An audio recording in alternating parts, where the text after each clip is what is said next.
The following is a production of Salt and Light Radio in Boise, Idaho.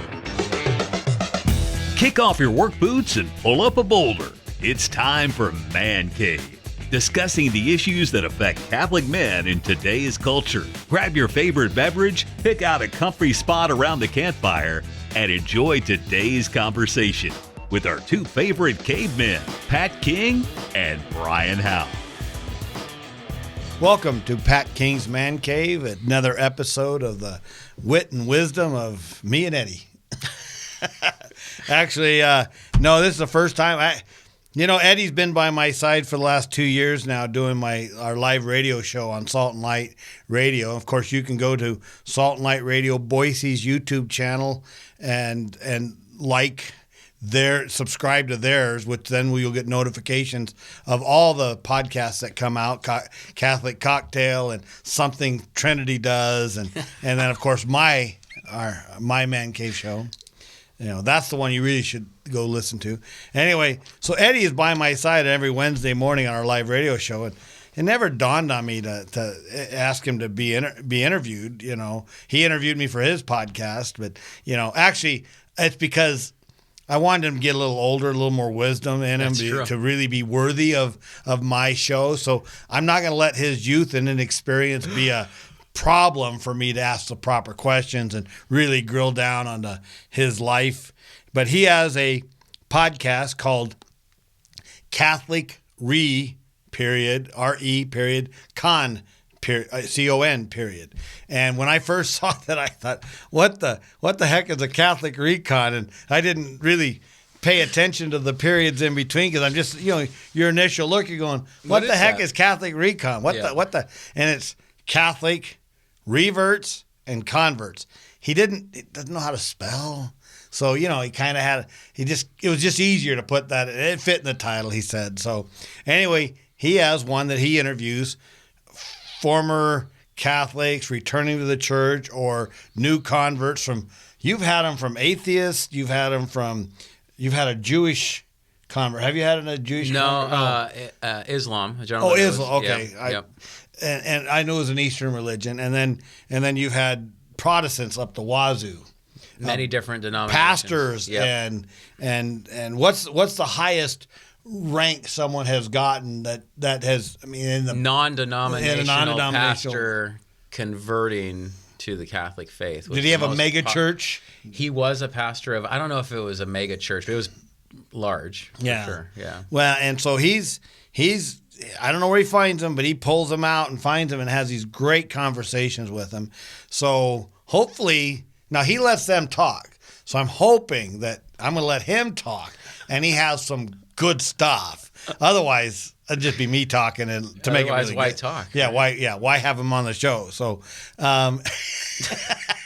you can tell there's a good banter going back and forth. So, but I want to make you aware that he wrote this book, Confession All, and it's. I told him honestly, I said I haven't read the whole book because for some reason I didn't know how he got my records, but did you go back to my elementary and find things out? Yeah, it's written because I really think you wrote this about me. And so to have something that visual as you're reading it, now, it's not horrible. Well, it's horrible in the fact that if you're a guy growing up in the 70s, the 80s, or the 90s, you have probably a past that isn't stellar.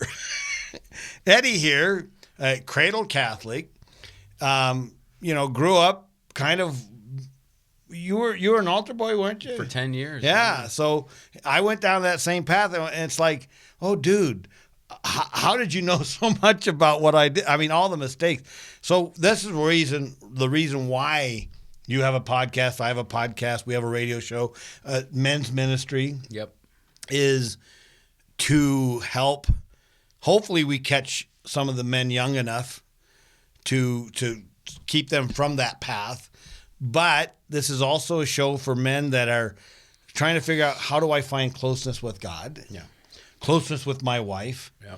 Now, and so our goal is to, through this media, help bring to light and help you find a way to reconcile with yourself, with your wife, your family, your kids, your church, your God, your country, every aspect of your life. We're hoping that because we know that if you're not battling with those demons in your heart, you're not growing. And then when you do take battle and start winning, your heart starts to grow more towards the charity, towards the works of God, to the replacing those demons on the sin side, to the goodness of and the graciousness of God and Jesus in your life, and the balance starts to lean a different direction, and you start expressing and experiencing that joy and that grace and the blessings that God really wants you to have if it wasn't for all that garbage that you cling on to.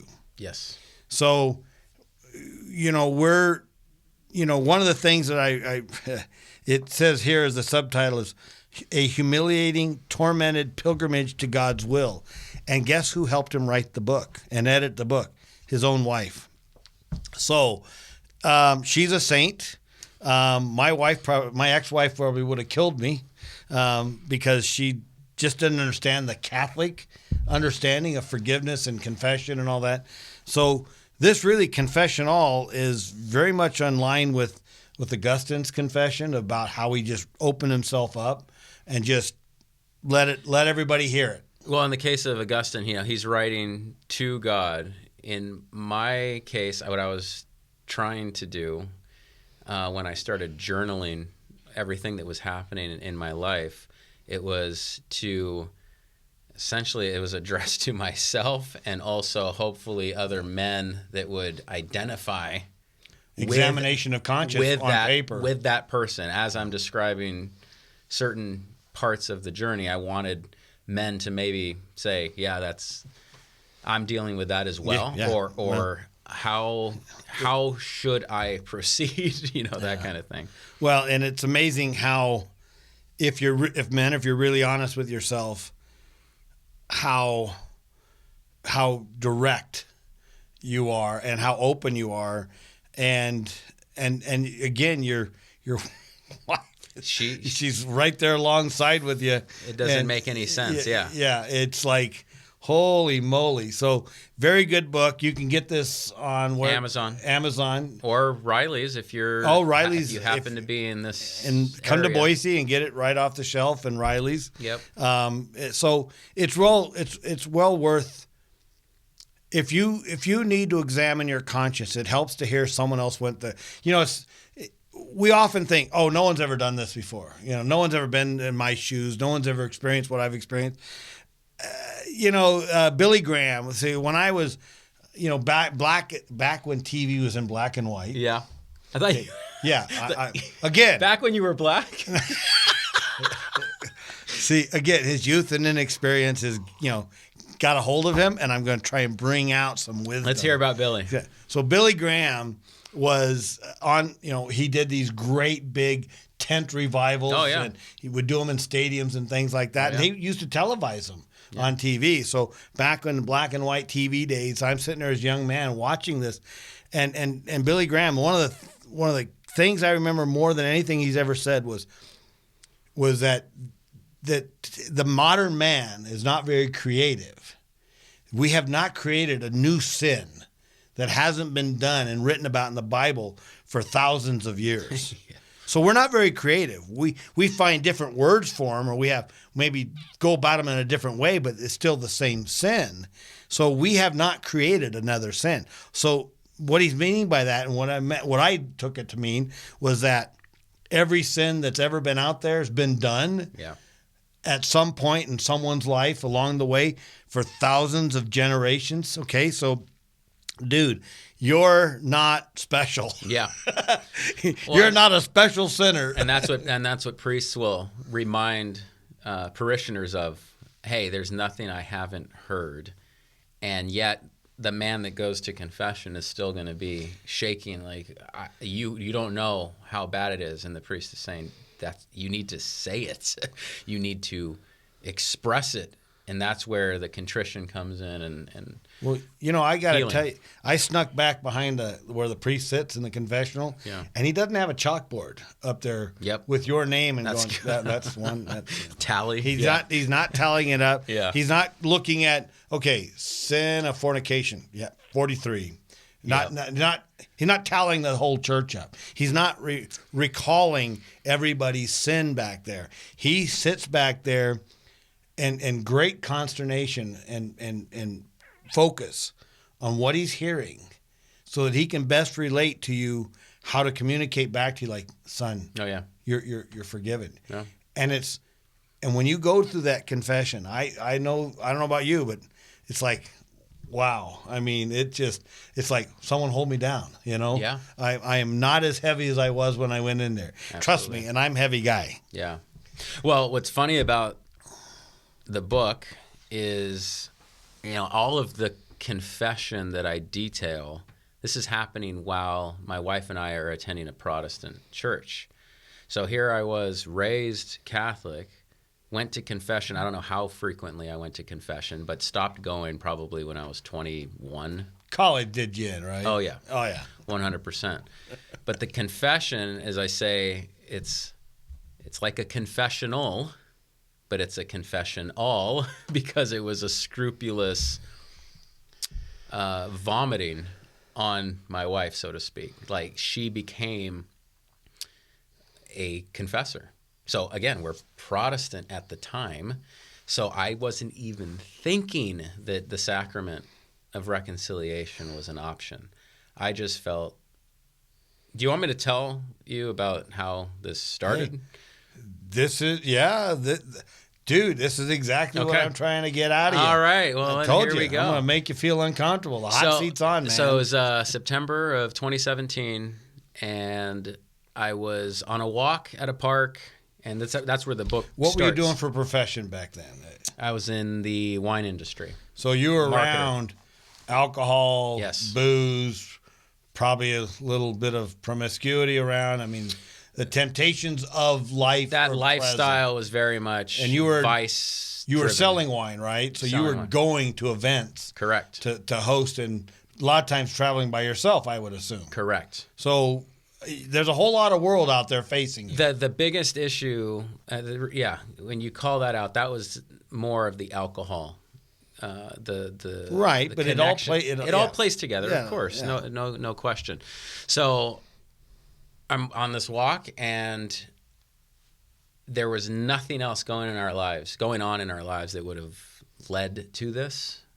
But I felt a conviction. I felt like the Holy Spirit stopped me in my tracks, and I heard in my spirit, "You will confess your sins to your wife." And what did I do? Did you fight against that? Of course I fought against it. I freaked out. I think I had been walking, and then it became a jog at that point. Like, no, this I is want to not- run away from this. Yeah, this is not real. And plus, what does that even mean? Because I had shoved everything.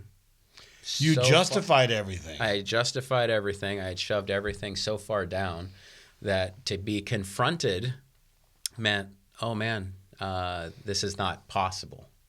So I was fighting that feeling for the rest of the day. And by that evening, my wife was on the couch, and I was expressing that I had been viewing pornography in secret, that I had been drinking in secret, that I had flirted with women in secret, that I was just not who she thought I was. And then Who you portrayed yourself when you were dating. Yeah. absolute facade. And it was very tough, obviously, to see her initial reaction. And then, as I say in the book, that's just step one, is getting this out on the table. So she had no clue No clue. that you were this deviant. Yes. And I don't look. You can say whatever you want. Yeah, Yeah. it's you got to call it what it is. Yeah. And it was a deviancy. Yeah. So Now were you in this habit of doing things before while you were dating her or before? Yeah, I think as it relates to alcohol and pornography, I mean, if you go back, that goes all the way back to the teenage years, and even which is when I was introduced to it. And I've spoken to men, and even if there were periods of abstinence, so to speak, if I would return to anything, it was binge. There was no self-control. And I think it was Augustine. I think it was Augustine that said, total abstinence is easier than perfect moderation. That's great. So that's a great line. That was my story. Like, I think I'm going to get to this utopian. I can just test the waters a little bit and be okay. I know moderation, and yeah. So whether it was alcohol or pornography or even just lying, you get to this place where you think you can play a part up to a certain point. And again, I don't even know if I was aware of how bad. No. Certainly I wasn't. No, because it becomes a normal part of your life. You just go numb to yeah all these things. Now, yeah. So, and I know this because I did it, but I'm just wondering, maybe you're a saint and you didn't. Did you ever justify it as that I'm keeping this a secret because one is protecting my wife, that it's healthy for our relationship because this way I'm not too demanding of her. I'm not trying to use her body for my pleasure, for my good. So did you ever justify why you were doing certain things? Because, it's just this way it just takes the burden off. No, well, that's a great point because I know that's certainly very popular. Okay, I guess I'm the only one that did No, it. No, you're not. What I was going to say is my mind was always about I am a victim. I didn't have that word playing in my head, but in other words, everything's justified because I'm in pain. And so in the book, I explore that. I'm like, oh my gosh, that is the most insanely ridiculous, selfish, stupid thing to think, because I could, no matter what my upbringing was, no matter what happened or didn't happen to me, I could justify mortal sin by saying that I'm in pain or that I was a victim of again, you could say victimhood comes from anything. This guy pissed me off. I'm a victim. Someone mistreated me in this situation, or I felt rejected, or I felt sad. You could come up with anything you want. Yeah. And so I hit this point where I said, this is as I'm starting to come out of this and heal. You picture going up to the judgment seat, and Jesus says, well, you didn't commit any sins because look what all these people did to you. You were just responding to what people did to you, so you're actually off the hook. You were just a victim of someone else's crime or action, and you just had no choice. And then with that same logic, everyone would go to heaven because everyone's responding to someone else's, to some trauma, to some. I felt slighted in that situation. Exactly. So you could justify anything you want. So, in your family, you have any older siblings? I have an older brother. Okay. Yeah. So I don't know about you, but for me, I've got an older brother, an older sister, and two older brothers, and there's a big gap, almost 4-year gap between my next older brother and me. There was a miscarriage in between, and I was actually an accident, and then there was 3 more accidents behind me.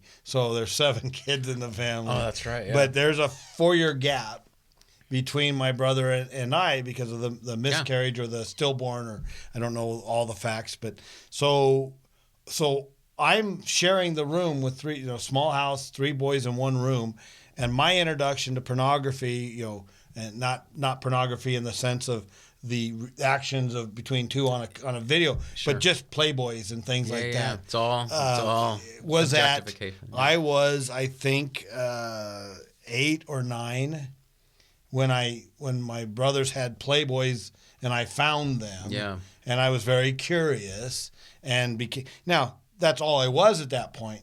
But that early introduction, that early stage, I proved I liked being a guy and I liked what I saw, but then I kept seeking that out. Yeah. back then in my old age, they used to have those magazines at grocery stores, and all they did was put a little plastic dark board in front of it. Yeah. But you could see, Playboy, Penthouse, all Yeah. that stuff, Hustler. They were all available right there at the magazine checkout, right at the checkout. So you couldn't help. And I know that was the beginning of my interest in my introduction to. So I was a victim of my own brother, but again, like you said, you start realizing that I was the one that sought them out after my first introduction. I didn't go and say, put the blinders on and ignore that. Yeah. Was that the case for you? It was an it was a neighbor. Yeah, A neighbor that said, hey, I've got, well, I don't even think he said, come over, I've got magazines. He just threw them out on the ground or something. I don't remember. I actually, when I did go back to those memories, those were pretty horrible when I was able to return to that, because I was young. Yeah. And I wasn't even as young as so many guys I've spoken to when they were exposed. They didn't even know what they were looking at. Like guys that were 7, 8. Right. The average age now is, I think, 8 or 9. Back then, girls had cooties, Yeah. Exactly. So. Yeah, but I think that's the average age now. Boys are exposed at this. And that's kind of the reason why I bring it up, because it's amazing how almost every guy that has a porn addiction can go back to when it all started. And so this is why I believe in our culture today that they want to destroy that human male dignity, that male strength, by making them weak to these sins at a very early age. And it's always out there in front of you. It's on TV shows, it's in commercials, it's everywhere. You're talking about a newsstand. Pull out a phone. You don't even have to pull out a phone. Just go for a drive. Yeah. Just go for a drive. And once you have come out of that, your eyes are open to just how prevalent it is. And if anyone argues and says it's innocent, I would say you have no clue about the destruction that this causes when women are objectified, when dignity is completely destroyed, and yet we're just getting so many mixed messages. We love everyone. No, if you want to love someone and truly love them, then you must not view them, anyone, as disposable, consumable, in any way, shape, or form. It never will lead to charity. That will lead to just selfishness and destruction. And destruction. Yeah. So men, if you're a young man and you're either not married or married and have young kids, please, I beg you, do everything in your power to keep them from any kind of this exposure, because I can tell you that anybody that's in prison for sexual crimes or anything like that, you can go back and trace it to that victimhood, and I get, and at that age when you're in your early element, 8, 9, 10 years, you're victim. You're victimized. Absolutely. And it's done intentionally. Absolutely. To destroy I tell you what, the devil wants to destroy any relationship we have with God. Yeah. Okay, that's why you see it in the Grammys. You see it out there, always trying to put down God and Christians for believing in God. But children that have issues in their later years, you can always go back. And now women are starting to have porn addictions and pornography issues and stuff like that because of that early, dressing them up like they're a stripper. There are dolls in the grocery stores.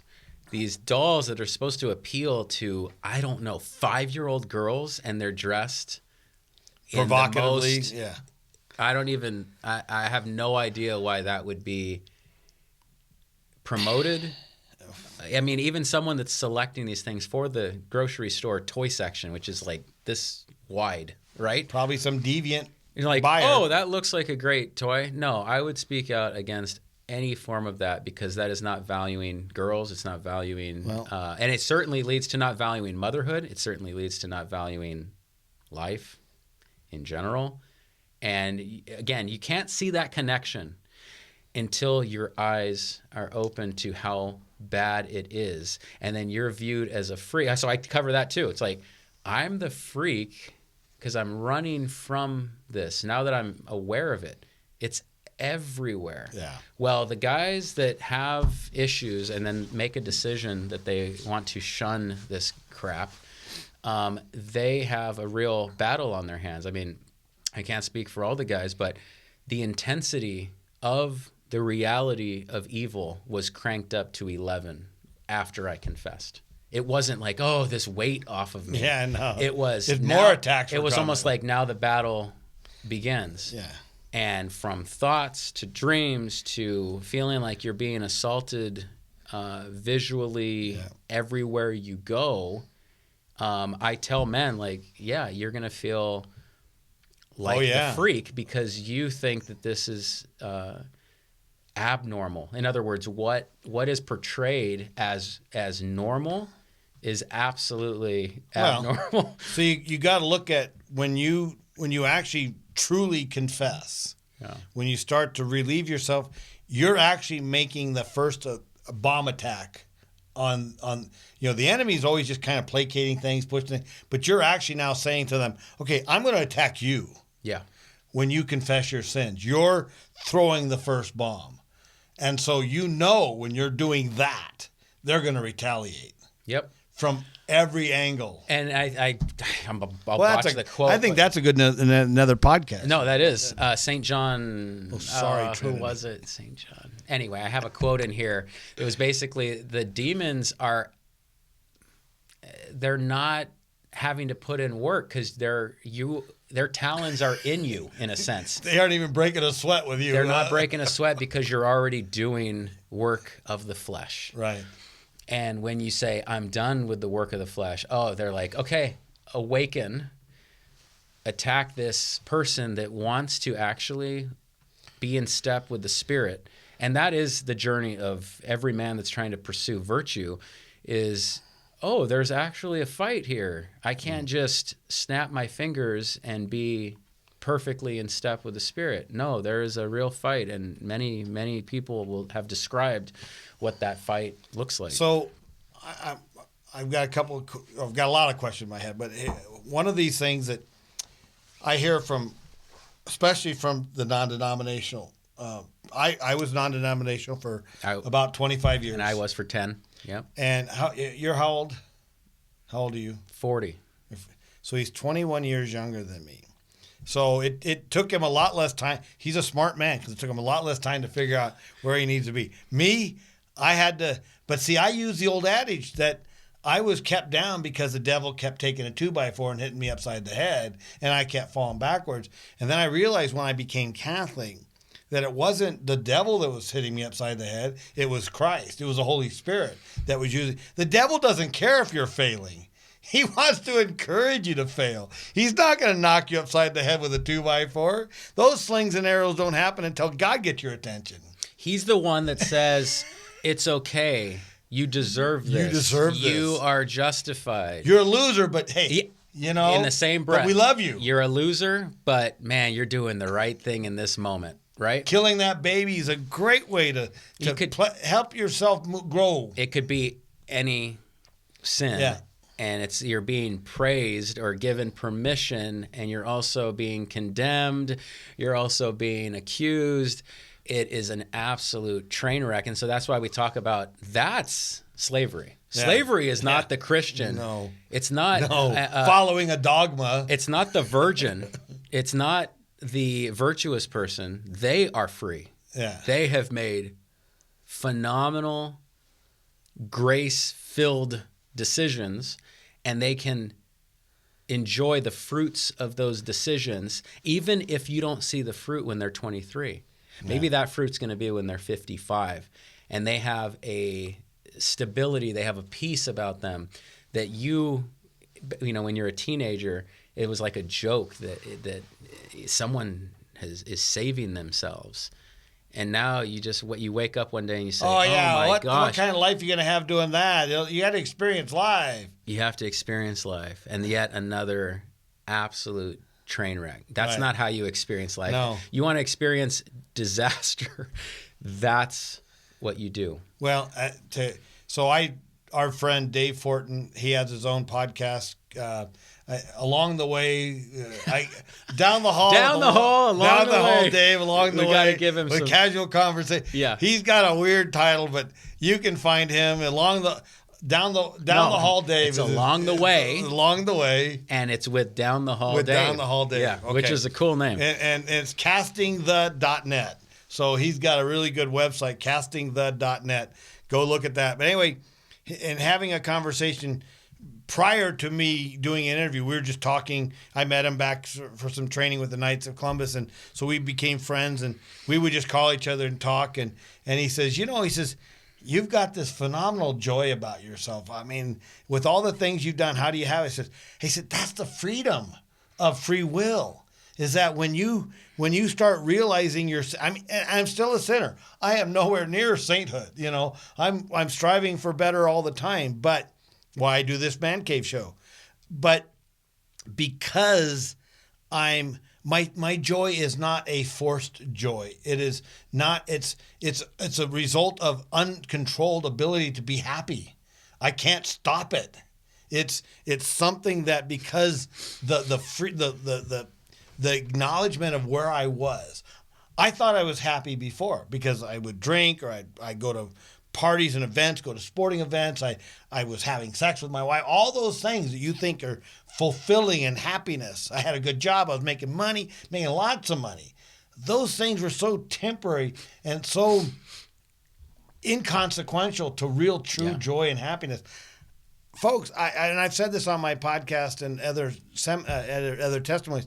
I lost a multi-million-dollar property. I was valued over $10 million at one point in my life. I had invested $2 million of my actual own money into this 80-acre property. Mm-hmm. I built commercial greenhouses. I had a vineyard. I had a nice big truck. My wife had a fancy car. We had all these things. And in like less than a year and a half, it was all gone. My wife left me. My kid graduated. They don't talk to me. I lost everything. And that's what Dave was saying.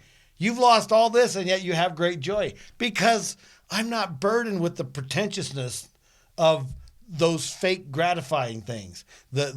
Yes, money is necessary to pay bills. Absolutely. I work all the time. I work my butt off to earn money. But it's just so that I can do other things with my life. Yep. It's not to have things like everyone goes, well, how many snowmobiles you got? It's how many jet skis do you have or boats? That was that great. No, it just makes you work harder. And so I think that was the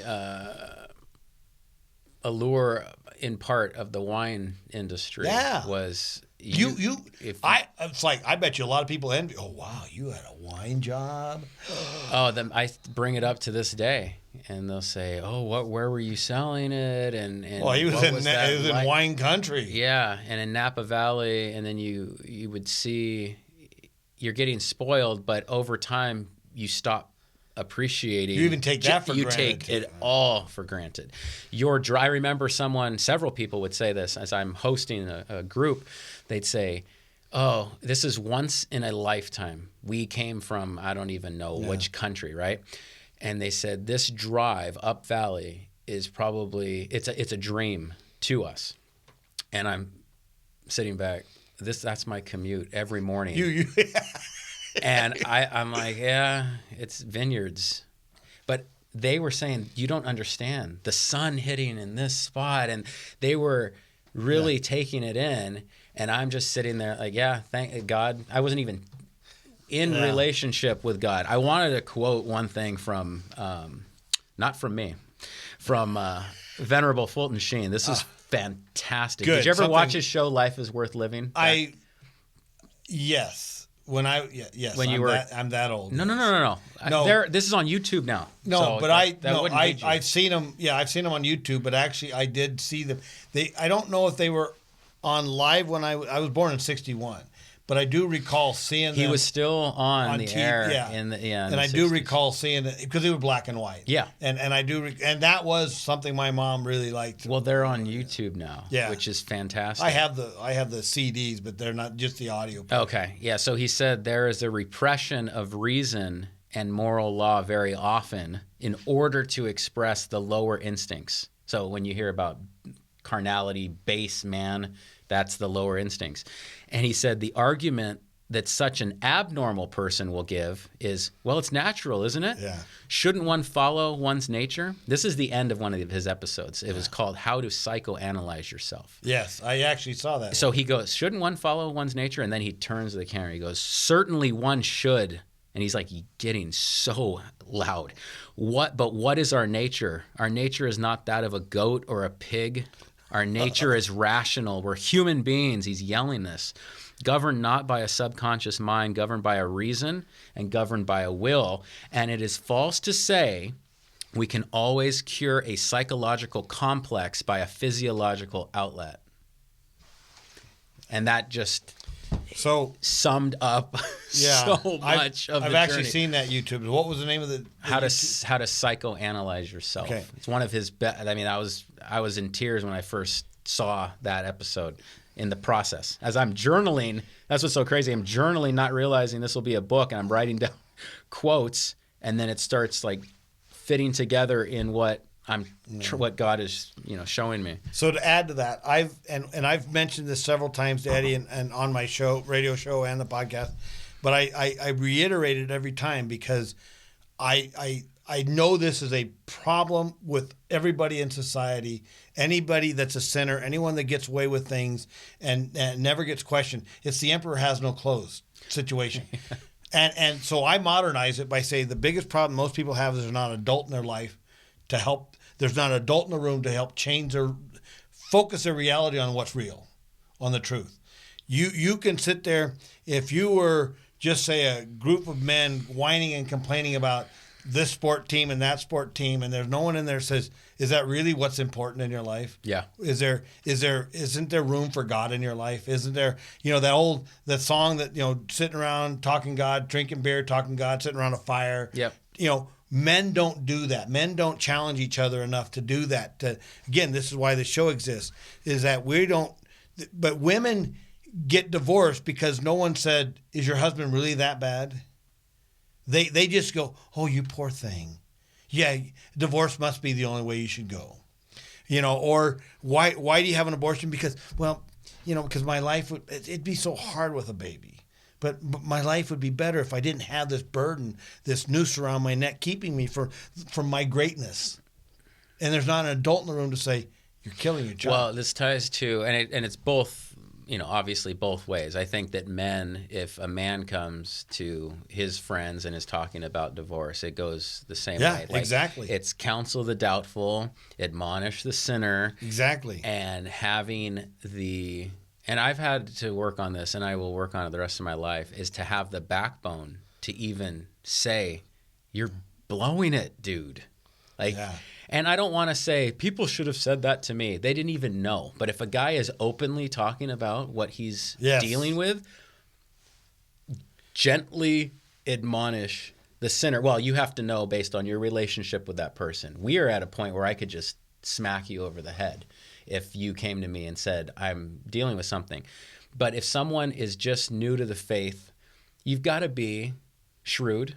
You've got to be careful. Right. You can't approach everyone in the same way. You don't want them to deconvert either. Exactly, right. So when you talk about sitting around talking God, drinking beer, talking God, those types of scenarios are where you get to learn about your brother and can figure out how to correct him. And also, just because you have the ability to correct him, to never say the person doing the correcting is not above being corrected himself. Well, you have to be open to both. And as you and I talk a lot prior to the show. Yeah. In fact, I wish I had cameras and audio and recording devices in the blue room, green room before, or in my car even, because we have some of the best conversations that never make it on the air. because, in fact, we could do podcasts together on a regular basis and just air our dirty laundry and have it be because there's some really good conversations. Well, they used to say about reality shows is the best material would come out once the people forgot the cameras were on. But once you see the camera, you're like, I better be reserved. We're on camera. I forgot. I thought we were just in the car talking. Then this must have been our best conversation then. Yeah. So almost forgot where I was going with that. Sorry, you were talking about. You found. Did you get a discount on chicken at Fred Meyer or something like that? Oh no, that was. Don't change the subject even worse. No, but so what was I talking about? You turkey. But men. Well, we don't listen. What? Yeah, it's exactly. Women don't listen. Men don't, because when a man is telling you something, yeah, we often think we turn him off for one because we don't really want to hear anyone else talk but ourselves. Mm-hmm. I get accused of that all the time. But again, most people don't realize I live alone. I work alone. I live on a farm. Pigs are my conversation. My cow doesn't even talk to me anymore. She's got a new baby, so she just ignores me. Yeah. So you're big on Charlotte's Web and Mary Poppins. But the pigs, they all come up to me, and I can talk to them, and they go, and then they go back to eating food. And that's why that quote struck you. Yeah. We're not goats. We're not pigs. Yeah, we're not goats. We're not pigs. Oh, darn it. Yeah. There goes my best conversation. You can see we have a good time. But men, especially when or women or men, when they're becoming vulnerable, if we're really paying attention to that love of that man, that care for that person, and we really want to see the best of him, this is where admonishing the sins or we have, they're telling you stuff because they're opening up to you. They're confiding in you. Yeah. To either you need to ask them more questions and dig deeper. Why are you telling me this? What is hurting in you that you're telling me that I can help you? And if you're listening, if you really care about your brother, which is what Christ has asked us to do, is focus more on our neighbor than ourselves. Yes. Love thy neighbor as you would yourself. So if you love yourself and you love to hear your own self-talk, then listen to them. Yeah, and I can think of a few people I've met over the past few years since this all went down, and I sensed that they were who I was, and they were completely cut off. And I've struggled with, how do you say, hey, buddy, do you have secret pornography issue? Yeah. Or are you drinking? That kind of thing. And so I almost wait, and it might take a while to get to that level of friendship, right? Mm-hmm. Get to that level of friendship to where if they decide to open up, it's like I'm praying for them to open up, but I don't feel. Sorry, I just had a cramp in my leg. Straighten it out. I don't feel like I'm in a position, and correct me if I'm wrong. It's really tough if I'm wrong about that. I guess there's a way to ask questions, but I can see guys. I've seen guys that now have the face that I must have had when I was living this facade. Mm-hmm. And for a man, what was the percentage? I read a book. 98% of men will get caught viewing pornography, and that's how the cycle of it takes getting caught. 2% will say, I've got something to tell you. So that's why I knew it was an intervention from God for me to even open my mouth about something. I said, because you'd never been caught before. Well, and I said I was going to take this to the grave. I wasn't even conscious of that. I just put it in a basket or a bucket, however you want to say, men compartmentalize. I put it somewhere where I would never even think about how that was leading to destruction in family, destruction in marriage, destruction of my soul. And so anyway, I just wonder how it's a huge feat for some man, for us to assume that a man that's currently dealing with that, for them to just say, you know what, honey, let me tell you something. It's going to take a lot, and you pray that it wouldn't come to the point where they get caught, and then they have to play this defensive game, and it's. And see, that's the meekness Christ is talking about. You have to be meek enough to come to, because you weaken yourself to the point where you can now confess that to your wife. Yeah. Because men that are strong and boastful and strong don't have that strength to go there in the first place. Like you said, I was going to take it to the grave with me. Yeah. You are going to be more strong at hiding your past. Yes. Than humbling yourself, being a little humilitous and going, okay, I really need to be meek and humble and mild and really confess my sins. Yeah. Because once I release that, we don't know the ramifications of doing that, and they're not negative ramifications. I mean, they are in the aspect that it might cause your marriage to end. Oh yeah. You know, but the risk is great. The risk is great, but by keeping it hidden, it's the risk worse. is worse. It's death. It's death. Permanent death. And it's the person that wakes up at the age of 75 and says, "Hey, what went wrong over the past? Yeah, why am I alone? Why 4 am I decades, 5 sad, decades? Depressed? What happened? Why are my, why did my kids have certain issues?" Now, again, just by virtue of confessing, that in no way implies that a person has arrived or that the kids are going to be great. It just means that you're now going to confront things and talk about things, expose things, and now you have something to hopefully share with others. Because I actually, when I spoke at the men's conference a few years ago, and I had guys come up to me, I didn't care that they were buying the book. That did not matter. There were a few guys that said, "I'm dealing with that right now." And I was like, oh man. When they said that they were dealing with something like that, I could get, for the first time in my life, I could get into my wife's shoes at that moment. I could get into the shoes of these other women. And I could also get, obviously, in the shoes of those men. When you're also seeing a mirror image of yourself in their lives. And how you can see, because you could see that, you can also see what will help them grow to a deeper relationship with Christ. Exactly. So I see it as, oh man, that's a huge step. You have no idea like how big of a step that is. Keep going. So they didn't get into the detail like, oh, I confessed just 2 days ago or whatever, but they said that their wives, or it was implied, their wives finally knew the real person for the first time in their marriage.